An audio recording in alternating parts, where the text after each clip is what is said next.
John, Oliver Bjorkstrand looked to be as engaged as physically in the game in St. Louis as he's been all year. Took a ton of hits and got banged up and kept getting back up. How vital is that for his game and for that line to be able to work?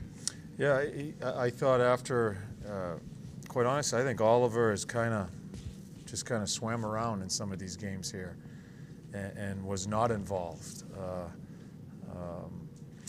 He tries that toe drag in the first period. I just saw a whole different player from then on, and he has a guy that he can look at night in and night out in Panarin and how he plays for such a small guy, how he plays in the puck, how engaged he is. So I think Oliver may have found a little bit of a recipe here to how you have to play. Hopefully it'll continue. John, your D were involved in a lot of the offensive plays the other night. Is that a byproduct of your forecheck? What creates those opportunities for those guys? No, our D's involved because we want him involved. I thought Harry did a really good job of that. I thought all our D. I looked at Jonesy's goal.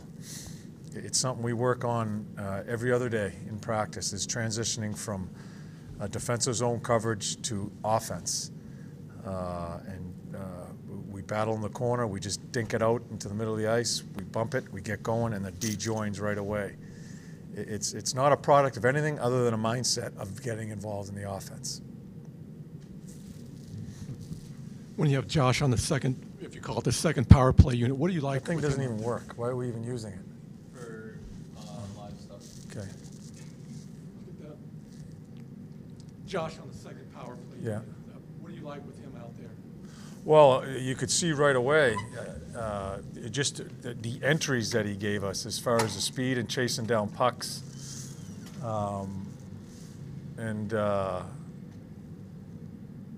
I haven't used him in the middle of the ice. He took Oliver's spot because Oliver needs to get his 5-on-5 game together before he gets back onto the power play.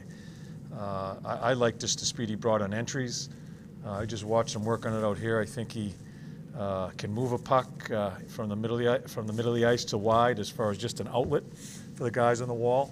And he's got a good shot, and he's willing to be around the net. So he's given us some good minutes here, and that's the way it's going to work right now. Until Oliver gets his game completely straightened out 5-on-5, Josh is going to stay there, and it was pretty effective. And saw Brandon Dubinsky out there for the morning skate. Is there a light at the end of the tunnel with him? Haven't even talked to the trainers. Obviously, when they start putting the uniform on, I guess there is some light at the end of the tunnel. But I haven't talked to the trainers as far as where that's at. Your lineup for tonight, starting in goal, any changes? Korpi's in net, and no, there's no other changes. Same lineup.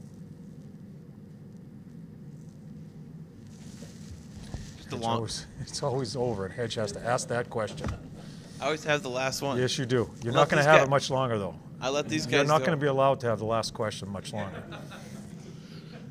Korpisalo, building on his, just the way he's played this year, has it given you even more confidence of what you had in him coming into this season? I had more confidence in him as far as the way he played last year.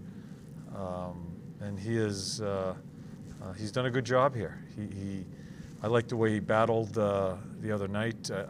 He makes 2 huge saves when it's 4-3.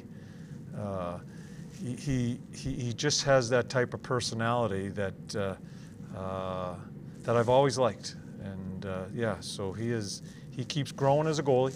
It's part of the evolution of him trying to turn into that guy, and not a guy that just is going to spell Bob. And so he's played very well.